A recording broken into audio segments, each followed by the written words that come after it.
ছেলের পছন্দ হয়েছে, কিন্তু ছেলে বোনের জামাইয়ের পছন্দ হয়নি। মাঝে মধ্যে ইচ্ছে করে দূরে কোথাও চলে যায়। বেটা গাইরতের একটা সীমা থাকে, বেগাইরত।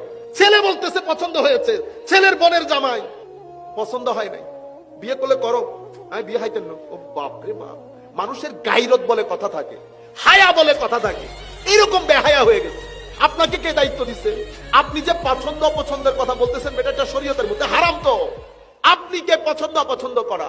মোস্টলি মেয়ের মা বাবা যাক, ভাই বোন নো এন্ট্রি। বুঝতে পেরেছেন? শুরুর দিন থেকে। এরপরে আপনারা 2-3 মাইক্রো গিয়ে হোটেলের মধ্যে দেখে বিসমিল্লাহ করে জানাই দিয়েছেন মেয়ে পছন্দ হয় নাই। এই মেয়ে মানসিক ভাবে ভেঙে পড়ছে না? আমারও তো বোন আছে, আমারও মেয়ে আছে, তো মেয়ের বদদুয়া যাবে না? ছেলে বলতেছে হুজুর 50টার মতো দেখে বলছি বিয়ে হয় নাই। আমি বলছি নিশ্চয়ই কোনো না কোনো মেয়ের বদদুয়া লেগেছে বেটা। এটা ইজিলি অনেক ভাবে হ্যান্ডেল করা যায়। মেয়ে না জেনে মতো অনেক ভাবে দেখা যায়। যতক্ষণ মনে করবেন যে এটা পছন্দ হবে না, আপনি আনুষ্ঠানিক ভাবে দেখবেনই না। এরপরে ছেলে মেয়ে দেখবে, মেয়ে ছেলে দেখবে, দুইজন ইয়েস বলবে। কিন্তু আমরা কি করি? আমরা পারিবারিক ভাবে একটা প্রেসারে ফেলে দেই ছেলে বা মেয়েকে। দেখা যায় সে রাজি নাই, কিন্তু মা বাবা পরিবার সবার প্রেসারে পরে ইয়েস বলতে হয়। শেষ পর্যন্ত বিয়ের পরে অরাজকতা শুরু হয়। এখন তো আবার নতুন ঢং শুরু হয়েছে। এখন ছেলেরও সম্পর্ক থাকে, মেয়েরও সম্পর্ক থাকে।